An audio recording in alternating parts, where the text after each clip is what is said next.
with a demolition team set off when you see the old demolitions of these old buildings. It looks like one of those scenes of an old building being purposely dynamited and blown up. Anybody who's ever watched a building being demolished on purpose knows that if you're going to do this, you have to get at the under-infrastructure of a building and bring it down. The way the structure is collapsing, this was the result of something that was planned. It's not accidental that the first tower just happened to collapse and then the second tower just happened to collapse in exactly the same way. How they accomplished this, we don't know. The building collapsed to dust. You don't find a desk. You don't find a chair. You don't find a telephone, a computer. The biggest piece of a telephone I found was half of the keypad, and it was about this big. What happened to the concrete? The concrete was pulverized from river to river. There was dust powder 2-3 inches thick.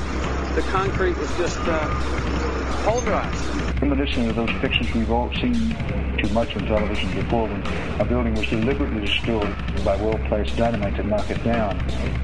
If they had detonated, they were planned to take down a building. I heard a second explosion. There was a heavy-duty explosion. Then there was some secondary explosions and then subsequent collapses. An explosion blew and it knocked everybody over. To me, it sounded like an explosion. It sounded like gunfire. Bang, bang, bang, bang, bang. And then all of a sudden, 3 big explosions. We heard a big explosion coming down. And then the entire top of the building just blew up. We saw some kind of explosion. By the force of the explosions. Big explosion. Blew us back into the 8th floor. Then we get to the lobby. There's this big explosion. The lobby looked as though a bomb had exploded there. A huge explosion now raining debris. It's been a huge explosion. Huge explosion that we all heard and felt. We just witnessed some kind of follow-up explosion. We heard a very loud blast explosion. The secondary explosion at Tower 1 camp. That is another bomb going off. He thinks that there were actually devices that were planted in the building. Planted in the building.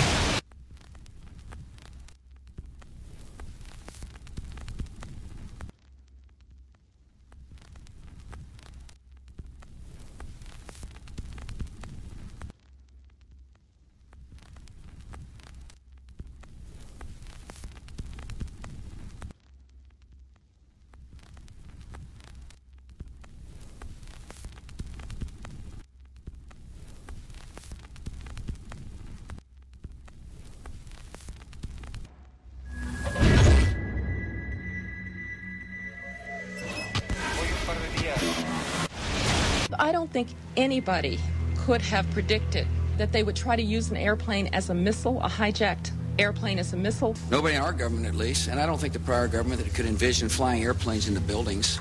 No specific threat involving really domestic operation or involving what happened, obviously, the city's airliner and so forth. There were no warning signs that I'm aware of. USA Today reports that in the 2 years before the attacks on September the 11th, NORAD conducted exercises using hijacked airliners as weapons.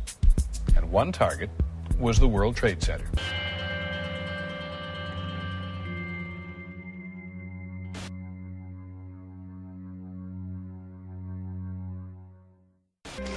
In confidential documents from the Philippines obtained by CNN, the plan was clear. He will board any American commercial aircraft, control its cockpit, and dive it at the CIA headquarters. Other buildings targeted the Pentagon and the World Trade Center. Security in counterterrorism was blinking red, in the words of George Tenet, that the warnings of an imminent attack were so severe that something dramatic should have been done. It was unparalleled. Instead, our president went on a month-long vacation.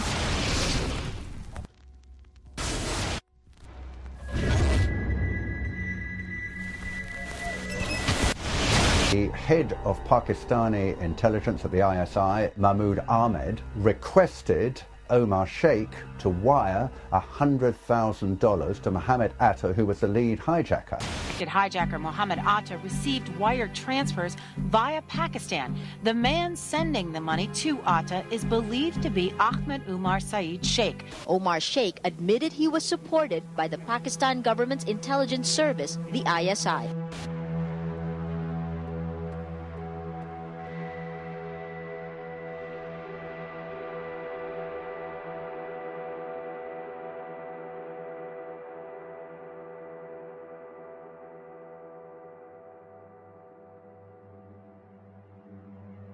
although we are told that 4 or 5 of the alleged hijackers were on each of the flights.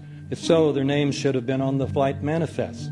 But the flight manifests that have been released contain neither the names of the alleged hijackers nor any Arab names whatsoever. We know that the men who were supposedly the hijackers had their houses, cars, credit cards paid for by the U.S. government. They were, in truth, agents. Evidence was also apparently planted. The passport of one of the hijackers on Flight 11 was allegedly found in the rubble. Goes through the fireball, through the side of the plane, and comes down to the ground unscathed. But something happened. For 6 months, they reported they had this passport. Boy, we've got it. We've got the proof. And then the guy stood up and was alive. Several of these 19 men are still alive.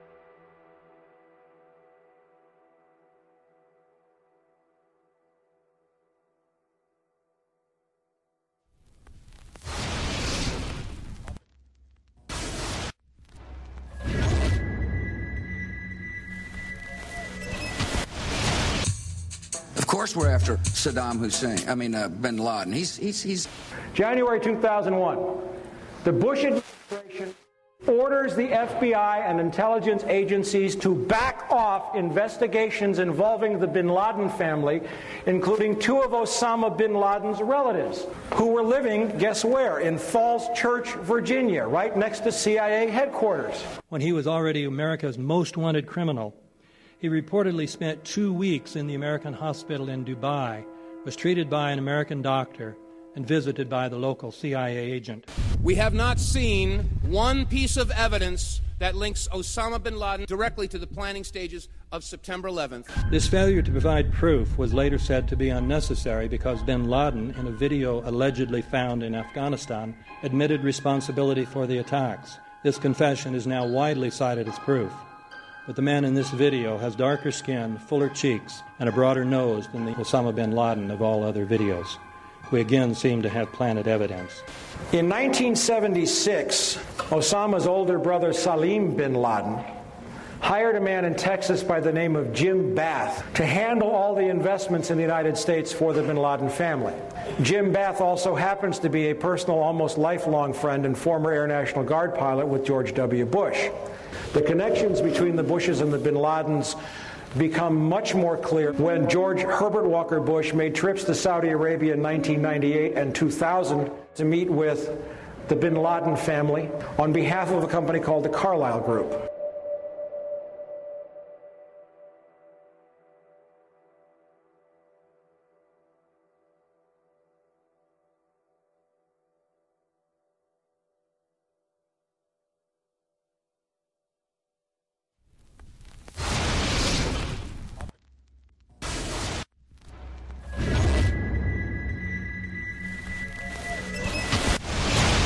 How could anyone fly a 60-ton, 125-foot wide, 44-foot tall plane through this obstacle course? The aircraft, before striking the Pentagon, reportedly executed a 270-degree downward spiral, and yet Hani Hanjour was known as a terrible pilot who could not safely fly even a small plane.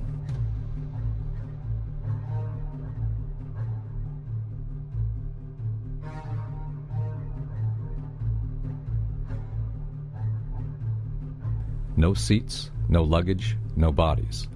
Nothing but bricks and limestone. The official explanation is that the intense heat from the jet fuel vaporized the entire plane. Flight 77 had 2 Rolls-Royce engines made of steel and titanium alloy and weigh 6 tons each. It is scientifically impossible that 12 tons of steel and titanium was vaporized by jet fuel. We're also told that the bodies were able to be identified either by their fingerprints or by the DNA. So what kind of fire can vaporize aluminum and tempered steel and yet leave human bodies intact? From my close-up inspection, there's no evidence of a plane having crashed anywhere near the Pentagon. And as I said, the only pieces left that you can see are small enough that you could pick up in your hand. Shortly after the strike, government agents picked up debris and carried it off. The entire lawn was covered with dirt and gravel, so that any remaining forensic evidence was literally covered up. The videos from security cameras, which would show what really hit the Pentagon, were immediately confiscated by agents of the FBI, and the Department of Justice has to this day refused to release them. If these videos would prove that the Pentagon was really hit by a 757, most of us would assume the government would release them.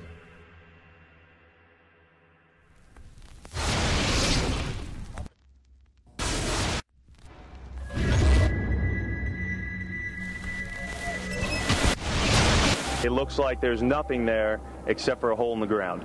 Basically, that's right. The only thing you could see from where we were was a big gouge in the earth and some broken trees.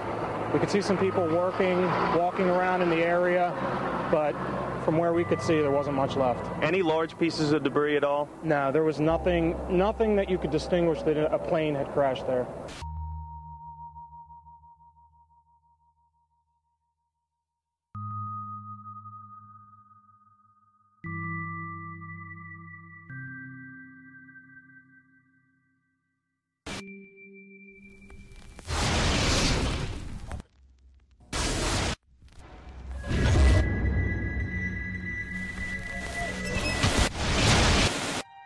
Pancake theory, according to which the fires, while not melting the steel, heated it up sufficiently to cause the floors weakened by the airplane strikes to break loose from the steel columns, and this started a chain reaction. So you would expect then from that theory, which is the official theory, to see a whole stack of floors piled up on top of each other and then a spindle of core columns standing too. The core of each of the twin towers consisted of 47 massive steel columns. If the floors had broken loose from them, these columns would have still been sticking up into the air 1,000 feet.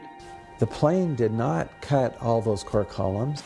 We designed the buildings to take the impact of the Boeing 707 hitting the building at any location. The building probably could sustain multiple impacts of jetliners. That the plane flew straight into the building.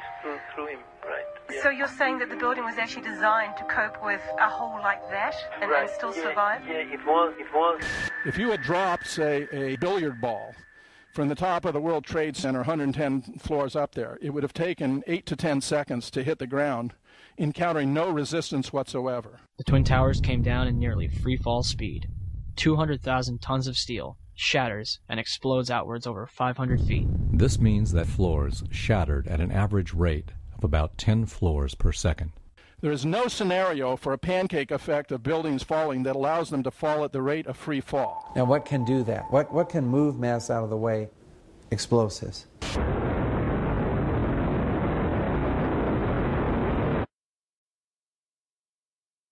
"47 huge steel columns going up the core. They're interconnected.